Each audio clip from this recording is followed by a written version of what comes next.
weiß Bescheid. Nintendo. Welcome to the most forward-thinking, inspirational podcast on the planet. Prepare to reevaluate everything you've been taught. They have the power. We have the numbers now.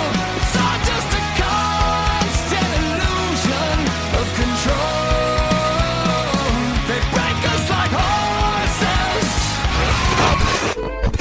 And they can tell us we're crazy, and we can say, well, you haven't seen anything yet.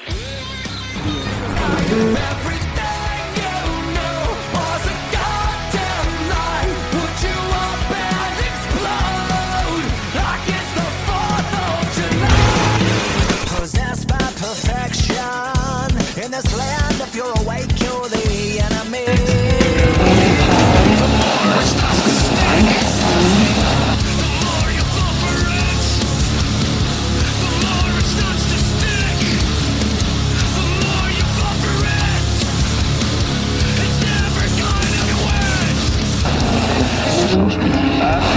Where they lead, you will follow. Well, I guess that's just the way it goes. And if you look away, you'll be doing what they say. And if you look alive, you'll be singled out and tried. If you can't every day. Pick your scene and take direction. And on a search to connect. But I don't wear a mask and I have no regret. Down on your knees, you don't look so tall. Open your eyes and the empire falls.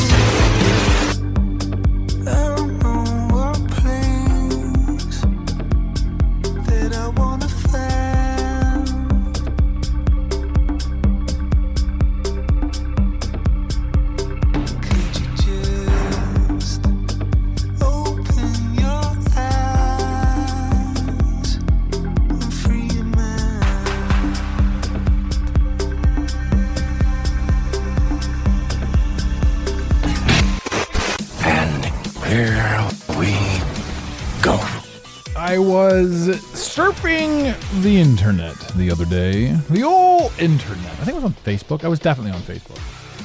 And I was watching this thread. I don't know why the algorithm decided to put space travel on my thread as predominant as they did. But it got to the point where I'm like, I just kind of wanted to comment. I wanted to say something. And it's interesting because the algorithm all around, and I've talked about the algorithm 1,000 times, but the algorithm all around is obviously geared towards you, and social media is geared towards you, and all of this stuff that we look at throughout the course of our experience, it's geared towards you. And the funny thing is, every single thing that somebody says to you is designed to make you question you. And the reason you posted what you posted, said what you said, did what you did. And this is just online. Interestingly enough, this, I think, really also applies to the real world.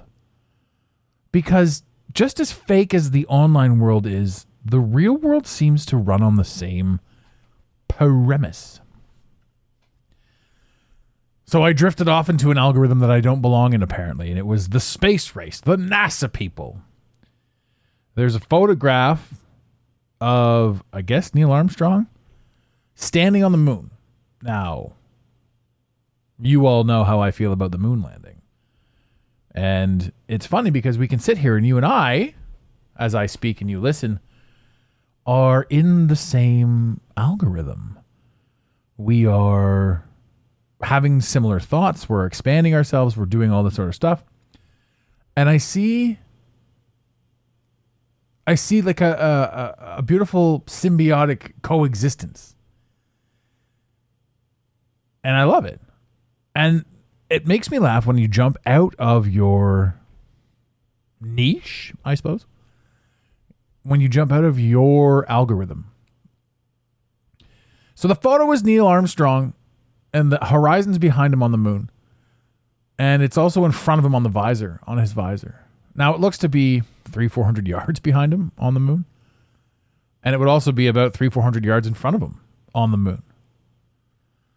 And this seems peculiar to anyone who's thought about what a horizon is, what anything is. And when you can think back to who you were when you not necessarily believed the moon landing, but never had a reason to question it, when you can think back to that, you sort of look at that and go, yeah, well, it's fine. It made sense to me at the time. But now it doesn't make any sense. So, I mean, first off, why comment? Which is something that you learn. You're like, there's no point in me fucking commenting on this stuff, but unless you want to, right? And that was kind of the thing. I'm like, so I threw the comment up. I'm like, it's peculiar that you can see the front and the back, like horizons on both sides of this guy. And the barrage of comments was hilarious. And I noticed a recurring theme. Everybody used ad hominem attacks. So they attacked my character instead of a point.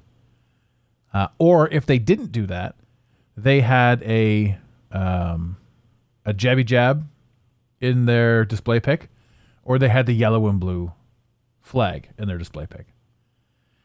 And I'm watching this and I'm thinking to myself, it's so apparent now that the algorithm, the bots and the algorithm, the people, these are these people? I mean, it's such an interesting factoid to sit back and be like, I have so many questions now with regards to the entities in which I connect. I think what I am saying is that before there seemed to be this oblivious to self, this general oblivion when it came to self, who I was, what I was doing, what I was part of.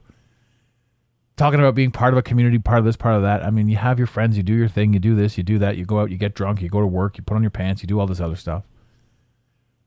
And I remember being there, and I remember actively thinking about myself in that scenario, in that situation.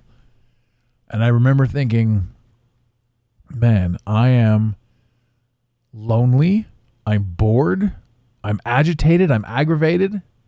I need alcohol to socialize, to quell any voice inside my head. I need to be moderately drunk to face society.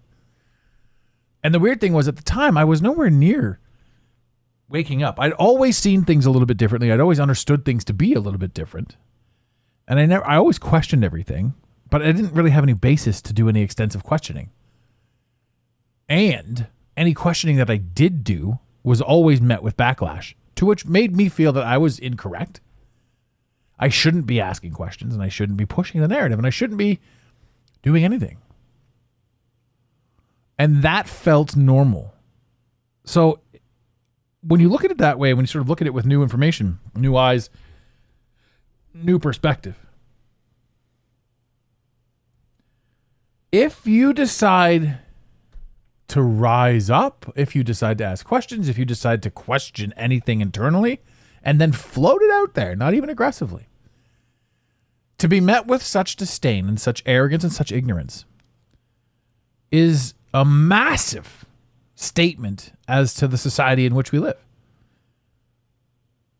We think that we're the problem because we've been completely led to believe that we're the problem. But think about this. There are so many things out there that, it's just your experience. You have only ever had your experience. You're listening to me right now tell a story and have a thought, but you're hearing not my words as they're spoken. You're hearing my words as they've passed through your filter. Your life, the way things have worked for you, has been different than everybody else, and that's what makes you entirely unique.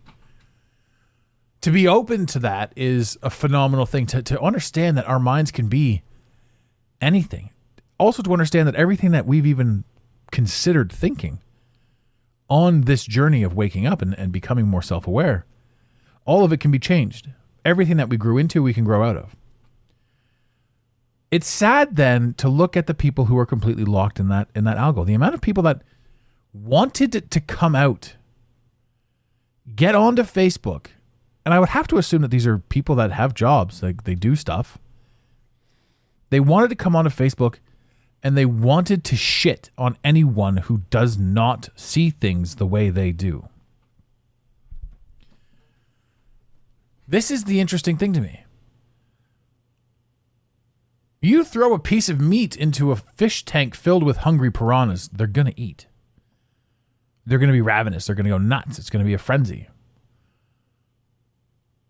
You throw a piece of meat into a very well-fed fish tank full of piranhas, nobody gives a shit. I say that because wherever we throw our comments, it's interesting to see where the ravenous people are and where the sane people are.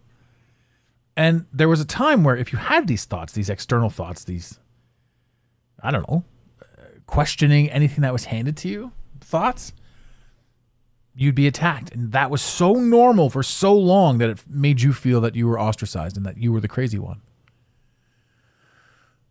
Who gave us the right to ask these questions in the first place is kind of an interesting question too. Like, why would we wake up and they don't? Right?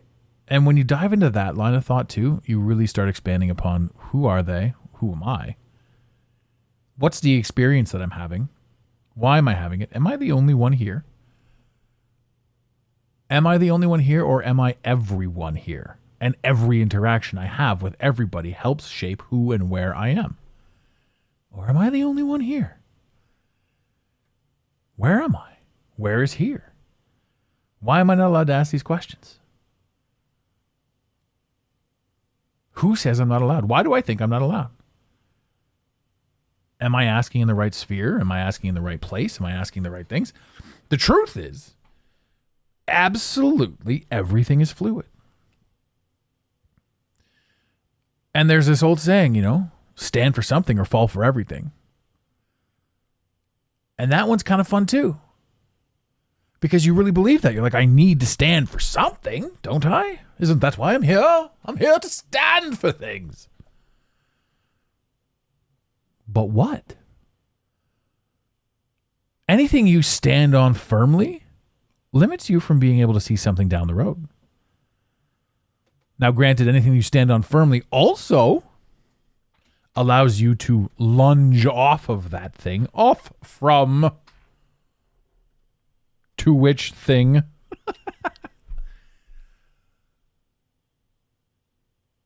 But yeah. So now I'm over here and I'm chilling out on the Instagram, or I'm not chilling on the Instagram. I'm barely there anymore. I even posted a paid ad. I know in the past it's like, to kick this stuff, post a paid ad.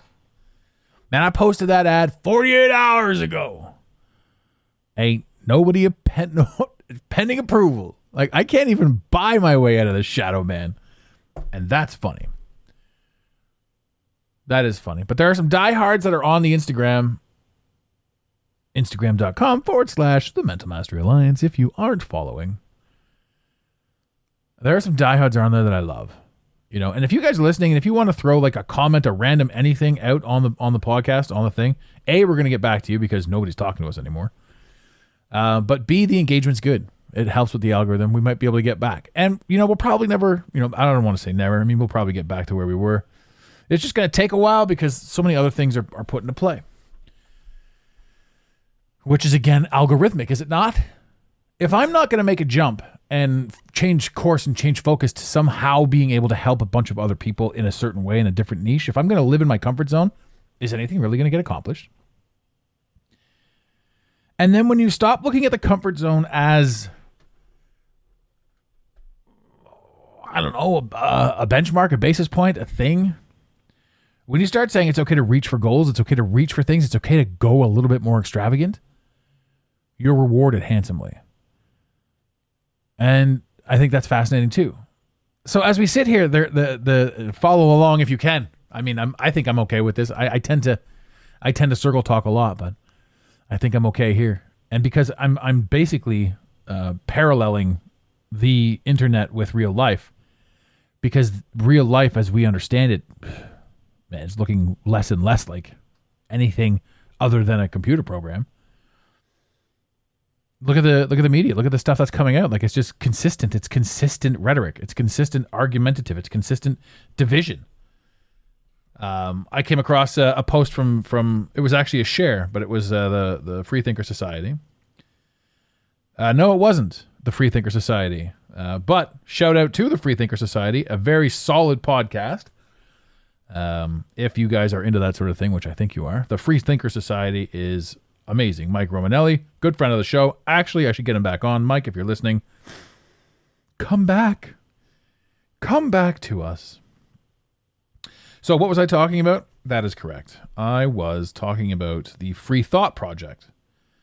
And the post that I came across was just phenomenal. I've seen it before, but like it really hit this time.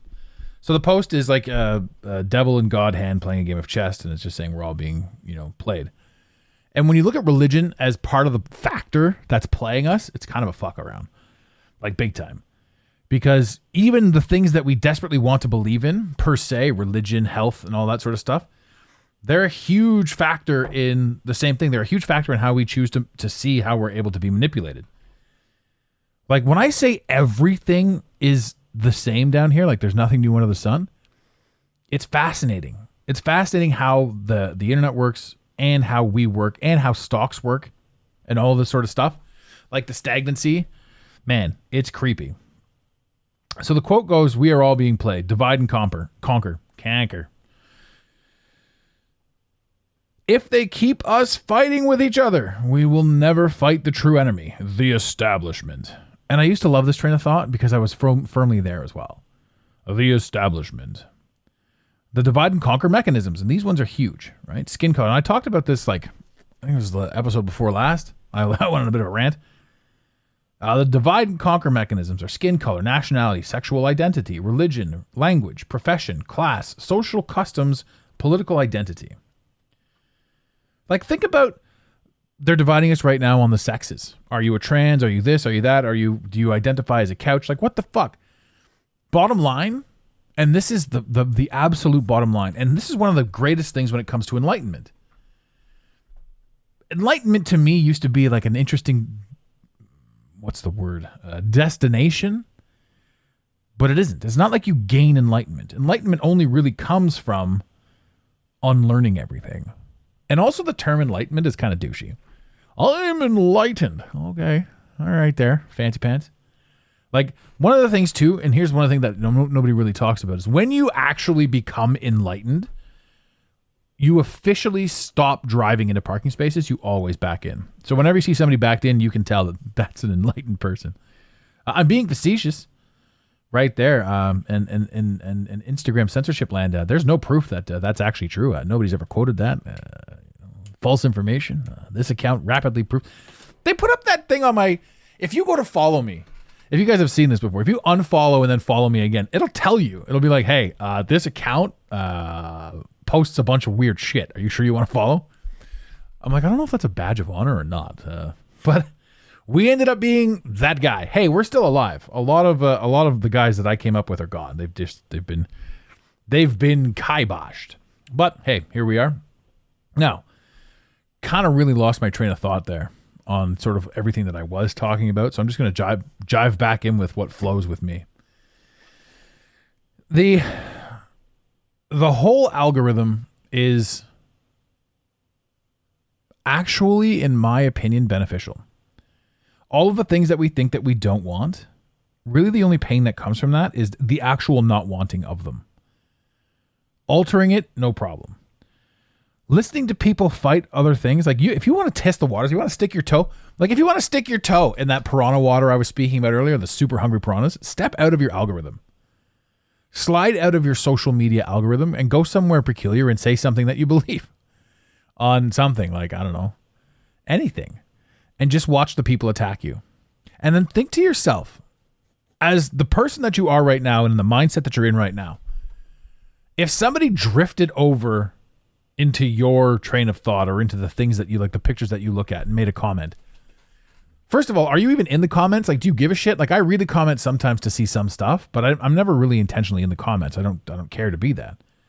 But there are people who like come home from work, set up the computer, pour themselves a nice cup of tea. They seem all civilized. They put their glasses on. They crack their knuckles. They rotate their back a little bit, shift. Then they sit down. They go, time to be a douchebag. Like they fly into the comments and they start ripping on people for having opinions. And you have to ask yourself, like, where does this truly stem from? Does it come from feeling morally superior? Or does it come from feeling morally inferior? In other words, it's easier to tear you down than to lift myself up.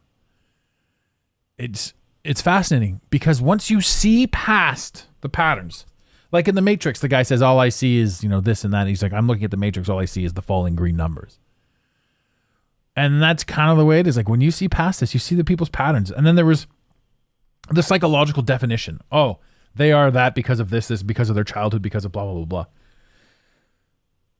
And you realize that the childhood and the past and the things that we have is all programming. And then you realize that we're being programmed consistently with regards to the television that we watch, the music that we listen to, the news that we read, the articles. Even this podcast is programming you. You see, because I'm not having any thoughts, and I've realized this. I'm not having thoughts. I'm not having creative thoughts. I'm extrapolating it at best, I would say I'm extrapolating. I'm taking in the information that piques my curiosity, and I apply it to everything else that I already quote unquote know. But seriously, how can you know anything? And then, in my infinite wisdom, I get onto this little device here and I start talking about it. To who? And for what?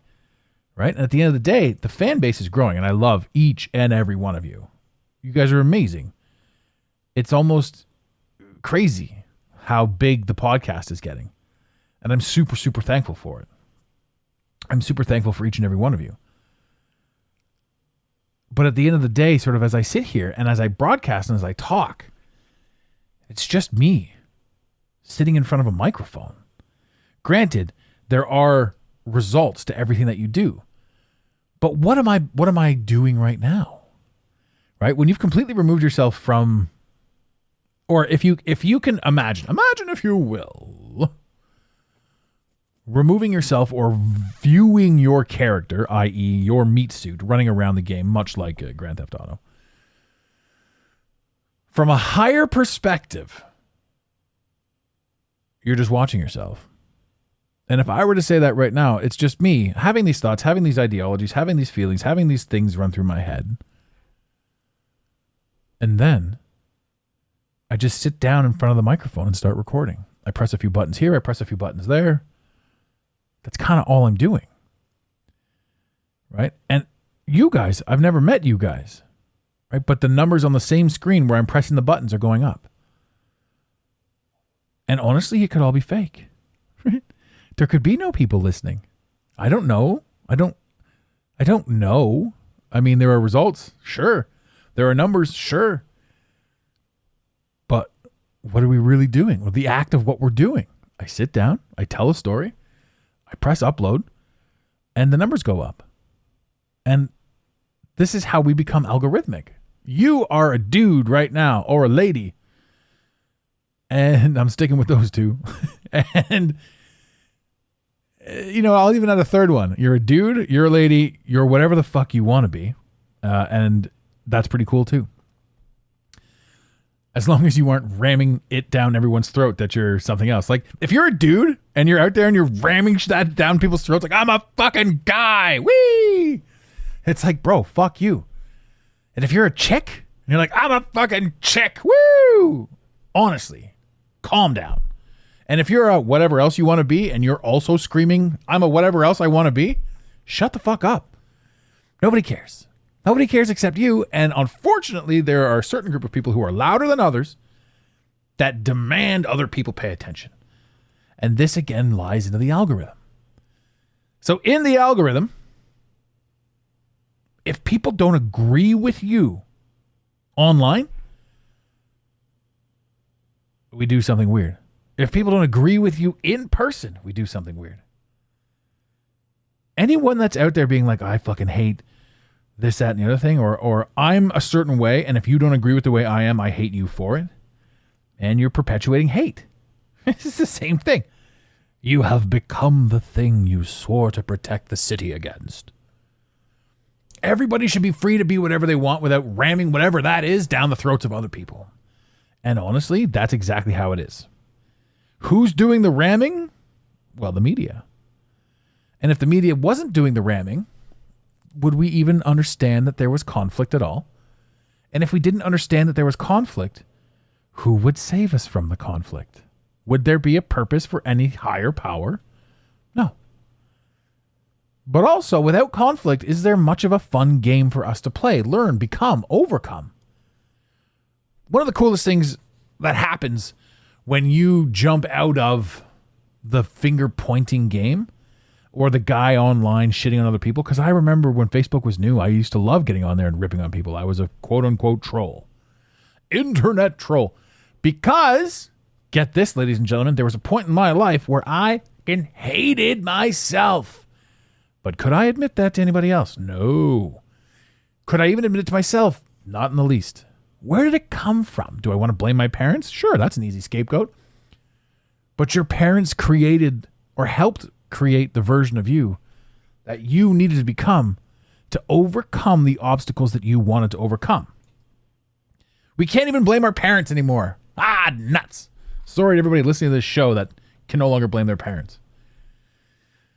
Our station in life, our own personal algorithm, is a beautiful one because it is in and of itself teaching you to overcome every single thing that you ever needed to overcome.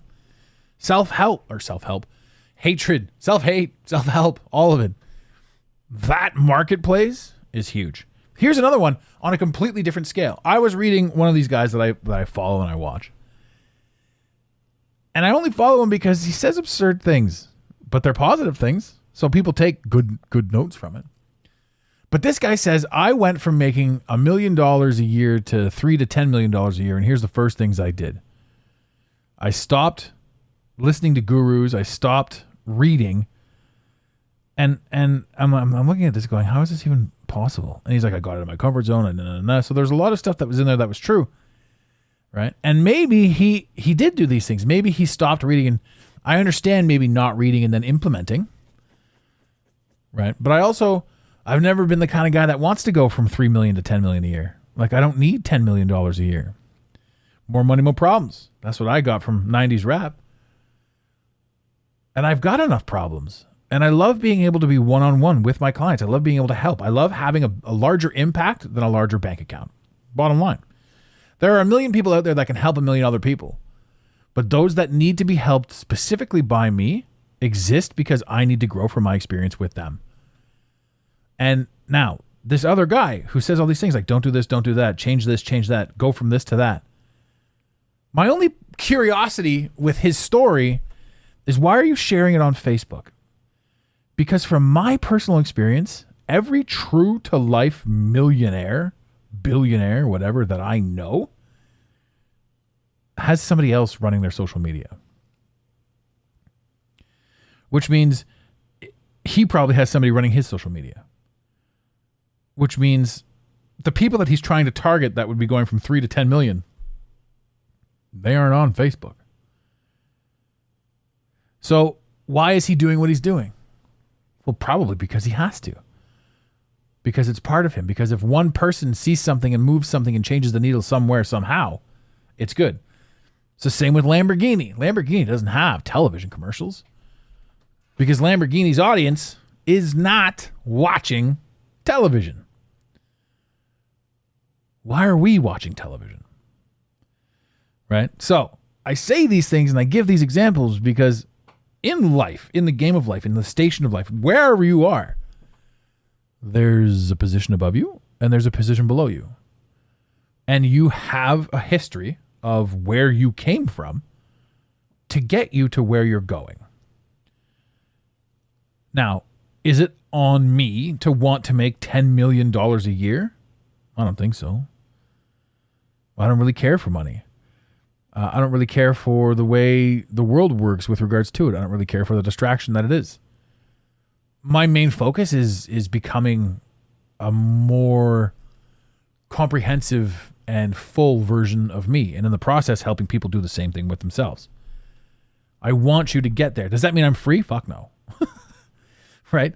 But there are coaches out there that are $5,000 coaches, $10,000 coaches, $20,000 coaches. There are people out there that are $100,000 coaches, $500,000, $1 million, depending on what you want to achieve and what you're willing to commit.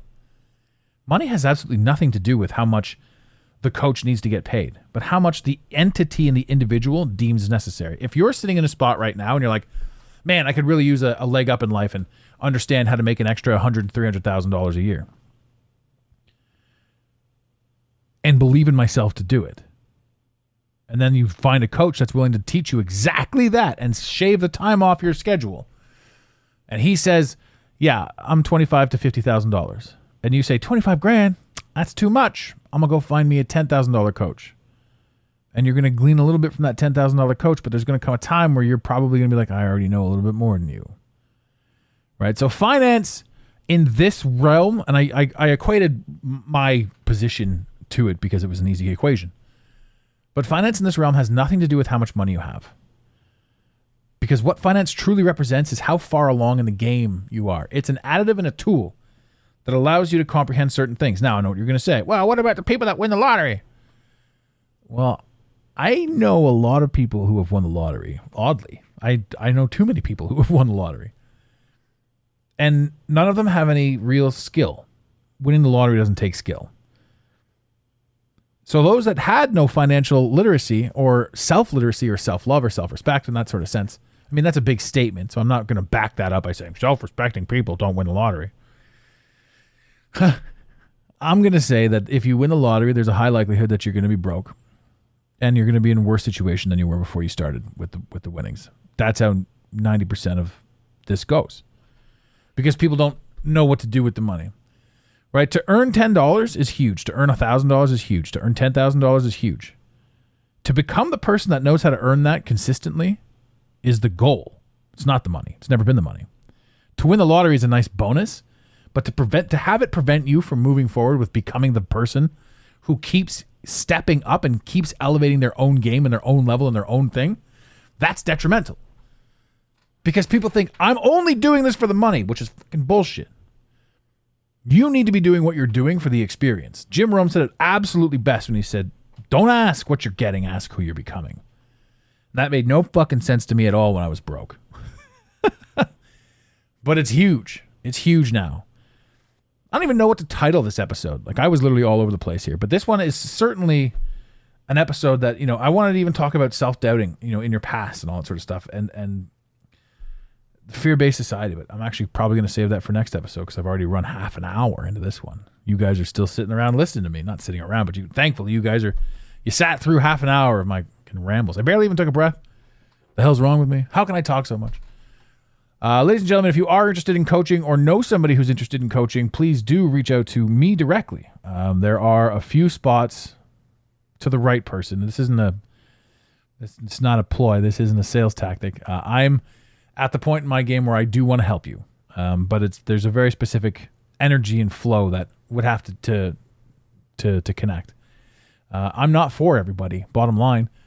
But if I am for you, and if you feel that there's a connection, reach out to me. Hit me up directly. Adam at the Mental Mastery Alliance. If you have general inquiries, info at the Mental Mastery Alliance, that sort of thing. If you want to talk and help us with our algorithmic problems, just send a message. Comment on one of the stupid photos on Instagram. They're not stupid. They're great photos. It's stupid Instagram.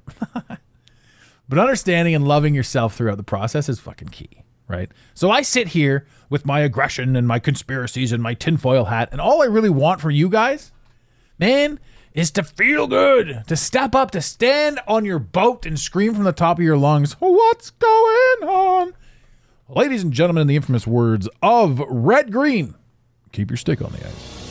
Thank you for listening to today's Mental Mastery Alliance podcast. Let the team know you're listening by using the hashtag MMA and Mental Mastery Alliance. Want more motivation? Be sure to follow online on Instagram at Mental Mastery Alliance and on Facebook at Mental Mastery Alliance. And remember, your perception creates your reality.